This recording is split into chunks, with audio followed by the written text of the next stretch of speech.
Welcome to the Meeple Syrup After Show. This is our first time trying this idea, so we hope you'll like it. If you don't, tell us.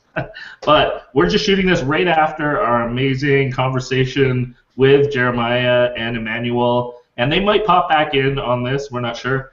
And also, I just want to correct one little typo that we had at the end of our show. We gave a shout out to Jay Cormier, who is often one of the hosts, but as you already probably know, it was Dylan Kirk that was our co-host for the show, and Dylan's right here, so our apologies for that little typo, but we caught it, and we'll do our best to correct that in the future. But, yeah, that was totally my mistake. Sorry, I forgot to re-render. It's cool. We're all friends. I know Dylan doesn't care, but I want to call that out, and also that saves us getting a million messages. Although it would be pretty cool if we got a million messages complaining about that from the Dylan fan club. Yes. So I know for a fact, and I'm just gonna springboard right off of it because I know Dylan's all over this, like a fat kid on a skittle. Let's talk story. Let's talk narrative. Dylan, where's your mind at? I gotta say, that discussion, we didn't plan this necessarily, but we had five extremely like-minded individuals talking about story and games, and it was beautiful. And I mean, Emmanuel talking, especially from the perspective of someone whose day job is making stories and making stories come across well on screen, and the way that Jeremiah was able to chime in and say, our kind of pre-discussion on role-playing games and things like that, and I felt completely at home in that discussion. I mean, you guys are probably exactly the same. Sen, how did you feel? Well, I loved it. Like I said, my writing stuff comes from the comic book world, and in that world, you soon learn to follow creators as opposed to titles and as opposed to brands. Mm-hmm. You soon learn that you want to have every run of anything that Brian Michael Bendis did, or that certain writers that you follow, because they can write. They can tell you a story within 24 pages in 4 colors that moves you in some way. And so when I do game design, I'm pretty similar in that I want to make a game, and when I think about how it's played, I don't think about what the people are doing. Like, I don't think, oh, he's going to roll a die and he's going to play a card. What I think about is what they're going to say. What are they saying while they're playing, or immediately after, like we were talking, just in that debrief of that situation, like, man, I played this card and I thought you were going to do this, but then I rolled a 7 and bam, in your face, right? That's exactly what I want to hear. And if I can hear that from somebody playing my game, I know it's done. I've got something to hang my hat on, and that's the storytelling aspect for me, is that if I could close my eyes and not watch people play, but hear what they said, that's enough feedback for me. Yeah, well, I know I mentioned I was at an Oprah thing this weekend, and one of the speakers was Elizabeth Gilbert, who wrote Eat, Pray, Love, and her whole talk was on the quest, and just that whole narrative approach of, crossing that threshold and the stumbling blocks and all the different things that come in your way. And I know for me, when I was listening to that, I was listening through the lens of board games and the idea of games that you have this quest, this emotional experience. And so I know Dylan, you got more to say on this. You passed it to us, but I'm sure you're chewing at the bit. What's percolating in your head about story? Well, the fact is, Sen, you said it great. You go to the creator. I mean, in comic books, you go to the creator. For restaurants, you go to the chef. For all of these things, it's not the medium that matters. It's not the IP that matters. It's the storyteller, and it's the storyteller who's going to get to you. Now, I mean, I'm probably going to come back to this a million times, talking about games, but I believe in experiential design, and truly, a board game, it's a medium of art, a true medium, where you are painting or you are attempting to create your art not in cardboard, but in the mind of the players. And there is nothing so difficult as to basically blindly paint on a canvas you'll never see. I mean, this is an art form that is extremely difficult to master, and here we are. We're trying to create a story in somebody's minds using these dice, these pieces of cardboard, and all that kind of sundry objects on a table. And yet, when we look at Emmanuel Laquin's game and we roll some dice and we look for these combos, and all of a sudden we're there, transported to Juno Beach on D-Day. And these dice have become the arbiters of our fate. It's absolutely incredible. And I mean, Daryl, I'm sure you've got something to say about that. Yeah, well, I mean, this whole episode was focused on print and play. I don't have a ton of experience with it, but I think there's almost a purity to this medium that there's, people aren't mixing in the money side of the equation or that. People are just wanting their game out there. They want people playing it. They want it to be improved. I think this is just a beautiful thing that people are sharing their games, learning from the experience. I know for me, I'm blessed with some great connections with people that I play test with that are willing to do that. But the print and play community, this whole, they kind of talk about the glory years, but I think there's still this huge community out there that loves learning from each other, testing ideas. I thought that was fascinating. I'm curious, what is your interactions with the print and play community? Because I have a very limited experience. How about you, Sen? What have you interacted with? Because I know you sometimes get stuff sent to you. Even when we had Michael Esky on, you talked about that. Tell us a little bit about your print and play experience. So Jay and I, we actually do release some of our stuff on print and play first. Not because it wouldn't get published, because it didn't get published. So there was one game that is now getting published. It got fully funded a couple weeks ago called, oh, my hair's a weird cowlick there, called But Wait, There's More. And it's a party game, so the story is in the playing. But what happened was that it's quite close to a couple different games in like Snake Oil and Big Idea, but it's very different in other ways. So it originally got signed and then got kind of dropped and then got picked up again. But in between all this kind of hubbub that happened, we decided let's put it out there because it's a great game and it itself is a story that needs to be told. And I think that's when you're saying, people are just putting their stuff out there, it's because everybody has a story to tell, and Dylan's exactly right. It doesn't matter what the medium is. People have a story to tell, and they choose to do it in whatever medium they're most comfortable with. So people who are putting it out in print and play, they have something to say. They have something that they want to get out there, and this is the way they choose to do it. And we chose to do it with But Wait, There's More because our voice was kind of taken away from us and when the contract got X'd. And we've also done it with some of our expansion work for Belfort. I have that. I have that here. Oh, you have it in front of you? Oh, where'd it go? Where'd you go? Oh, there you are. That's weird. I got the little, all the little different tiles. This was my first experience actually like cutting foam. It's all like super jaggedy, and it eventually became this. Yeah. So we released those print and play files only to very specific people. So it wasn't a full-on, hey, go wild with this. It was, I think, 80 or 90, somewhere in between that, playtest groups around the world who signed up for it just on BGG. We kind of said, hey, if anybody wants to play test this, we're going to give you print and play files beforehand. And it was great. People printed it, people played it, as the name would imply, and they sent us feedback. Now, like Emmanuel and Jeremiah were saying, not all the feedback was top-notch, but it was much appreciated.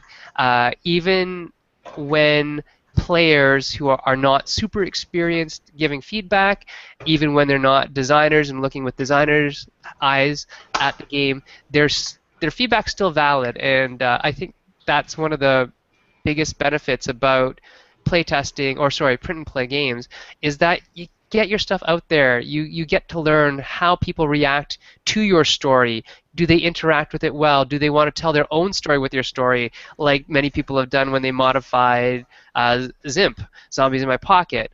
In fact, they modified it to such an extent that Emmanuel took it and turned it into a whole new game, Airborne in My Pocket.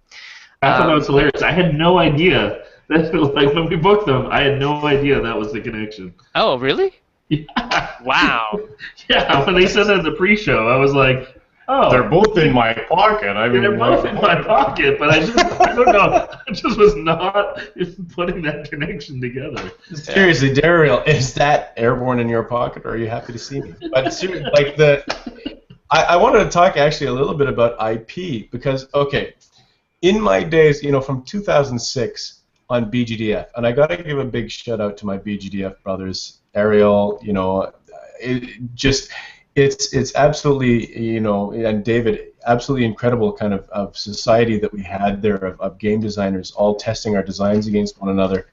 But the constant question that came up, it's like every week somebody would log in to ask, should I copyright my game? Right. And like this is constant. It's absolutely constant. I still hear it all the time. The short answer is no. Just to give you the short answer is no. No, the short answer is no. But even deeper than that, and Daryl, you talked about the community of print and play. I mean, I printed out Pocket Civ. Great. It's not been commercially released. It's still a wonderful game. I myself went to kind of the print and play community with one of my more abstract designs, and like I was kind of surprised at the amount of feedback. Like I'm not going to say positive or negative. Any and all feedback that cuts to the core of your design is positive, no matter what kind of no matter how scathing it may be. It's good for you, and you just got to. If you take that to heart, you just got to get a thick skin. Like that's just the way it is. The more direct the feedback, the better. And yeah. The PNP community is incredible for that, and that kind of mutual support. So going back to what you were saying, Daryl, yeah, there was this kind of heyday of the PNP community, but it's still there. You can still find it. Yeah. Well, I know for myself, like part of my design story is I actually first became a playtester and was a playtester for Sen and Jay and enjoyed it, and just that whole experience of them sharing and involving me in the process then got me interested in design. And that was one of my early questions. Should I, hide this? Should I keep this to myself? My ideas.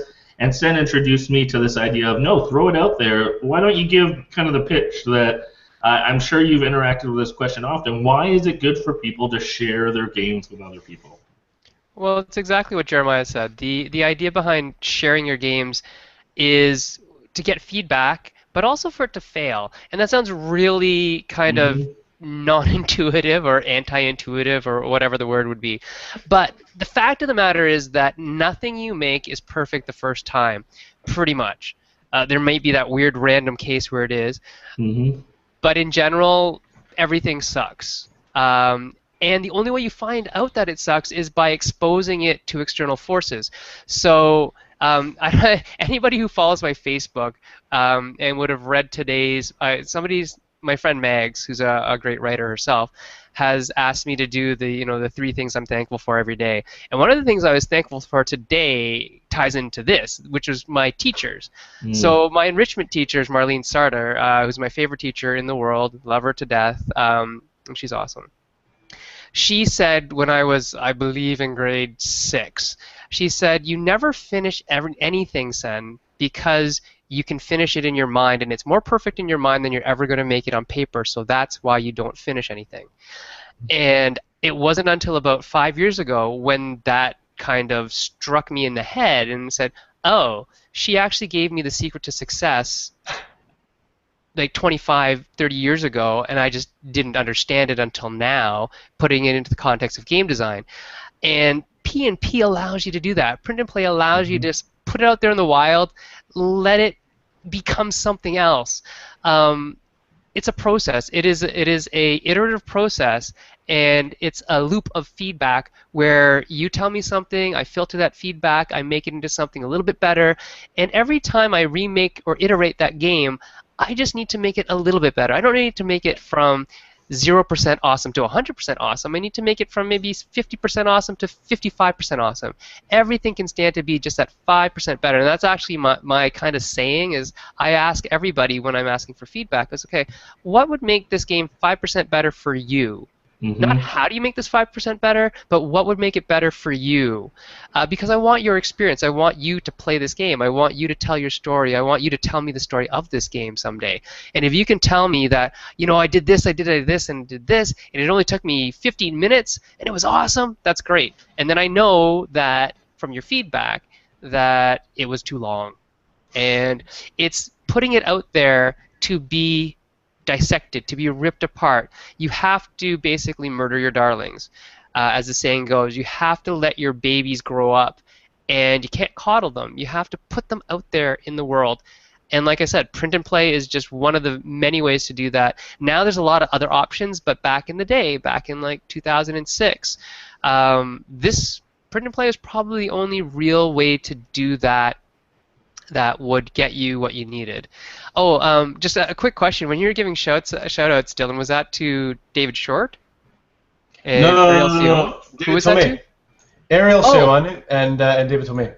Perfect. So, you know, we called ourselves the we all considered ourselves to have extremely hot wives, so we called ourselves kind of the Hot Wives Club. But the thing that I wanted to glom onto with your commentary was that getting over that hump of being able to just get something out there and try and allowing yourself to fail and allowing yourself not to have accolades on the first try that you make in anything at all is probably one of the most liberating experiences you can have in your life. And this is not to do with game design. This is to do with everything. Like I'm in a position where I'm working and able to try new stuff, and occasionally it won't work, but I've got a lot of support for that. And the fact is, people who will come along and tell me it didn't work, and here's how we can improve it. But there's no way you're going to succeed the first time, and just the liberation that you feel from being able to say, you know what, it's not going to work, but I'm going to give it a go, and we'll see what other people think. Just one of the most liberating experiences you'll ever have. Daryl, how about you? Yeah, well, I was just actually thinking along the same lines. When I was at Gen Con, I ran into a few people. One was Christopher Chung. He gave me a pack of just like this little card game and just said, "Here, have this." And I was like, "What for?" And he was like, "Play it. If you got ideas, let me know." Like, I haven't fully found it yet, but it, starting somewhere like this. And same thing, Adam McIver, or I might be saying that wrong. No, that's right. Yeah, he gave me a little micro game, which I'm trying to find it actually. It must be in one of my other luggage. But again, it was this idea of like, I'm just gonna put it out there and see what happens. And now I from what I understand, I believe that's the same thing he did with Coinage, and then Coinage became a published game as well. But at the end of the day, from interacting just briefly with him, he was just happy people were playing it. And that helped him design and be inspired and learn from that experience. And now he's designing other games. And we're hoping actually he'll be on the show on a future episode and talk about his new projects. And he's even shifting to doing design as part of his job, his living. He's shifting towards downsizing some of his work. And it probably all started because he made a micro print and play game and gave it out there and learned from that experience. And I think sometimes we are so attached and protective of our babies when really there's, as Dylan said, this liberating feeling of putting it out there and what you might discover or what you might learn through that process. I know for me, I'm very early in design, but every time I put my games out there, I learn something. It doesn't mean I'm going to change what someone suggests, but I'm going to hear how they feel. I'm going to hear why they feel that way, and that's going to influence how I design in the future. So, yeah, 100%. The neat thing is that we've done shows on print and play, and we did shows on micro games, and they're kind of the same thing in a way. Sorry, microphone up the nose. They're really easy entry points to design and to get feedback for people. I have micro games that basically take a sheet of paper, and for me to produce mass amounts of that and give it out, be easy, right? And then you get lots of feedback. And people don't even have to print and play it. They just have to play it if I can give them a micro game. The rules are easy to teach, all that kind of stuff. It's a great way to enter into the field. And print and play also is a good way if you're not local to a lot of conventions, or if, I don't know, you live in Iceland or something and there's no other gamers there. You can get your stuff out into the wild through the magic of the internet, right? Through those tubes that connect us. And being able to do that is entirely liberating. And that's a great word, Dylan. It's like kicking a baby bird out of its nest, and that sounds mean, but it's got to fly at some point. You got to see if it has wings, right? And print and play and micro games are definitely two of the best ways to get your ideas out there quick. And sometimes, like we talked about last week, those micro games become mega games eventually. So get your ideas out there. If you have an idea in your head, if you have a story to tell with a game, put it out there. Send it to me. I'll play it. I have games coming to me from Crash Games next week. I have games from Sarshai here that I'm playing. I have games from everybody that wants me to play games. I'll play them because I like games and I like you as people and I like game designers, and if I can help, I'll help. So my Twitter's there, and if you Twitter me, you can definitely hook up and I'll play your games. Well, All actually, right? Meeple Syrup's there. Oh, well, Meeple you can get me there too. But one or the other. We'll get you one way or another. Yeah. But I kind of wanted to, we're talking a lot about experience. We're talking a lot about kind of theme, and this you notice that nowadays on BGG, there's no Ameritrash category. There's thematic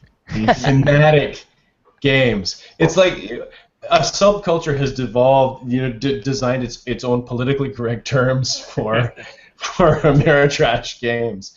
So I'm okay with calling it Ameritrash, Canada Trash, whatever you want to call it. But Trash can. and that's like trash can, and that's gonna be the topic for our hashtag trash can. Our next episode. Trash can. Our next episode.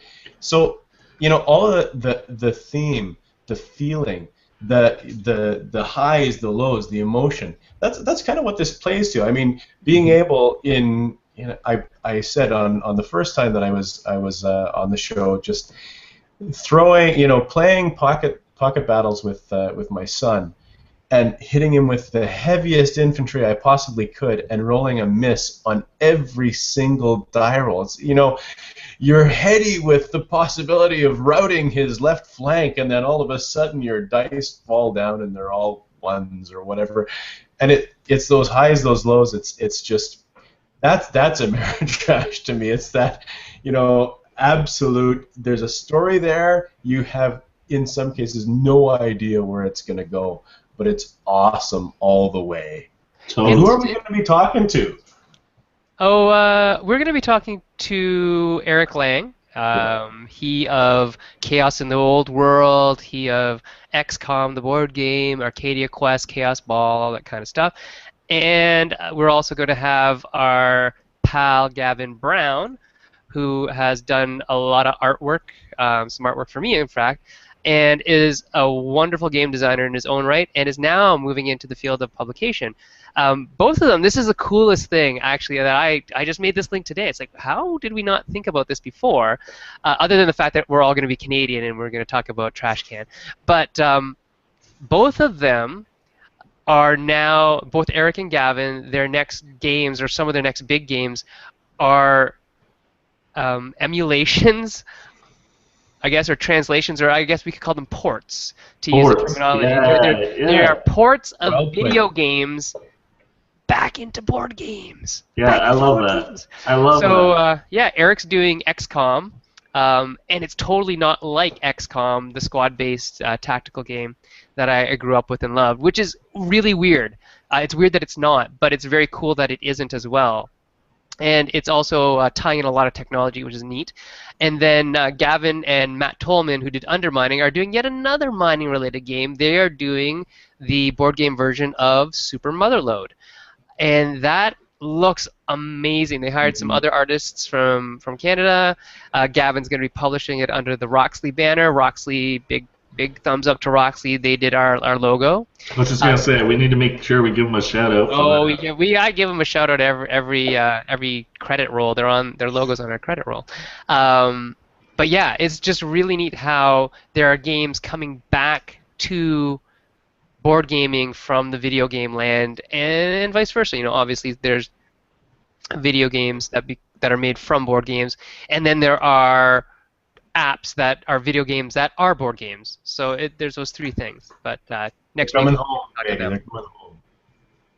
I didn't catch that. What did you say, Dylan? They're coming home. They're coming home to the true media. Yes.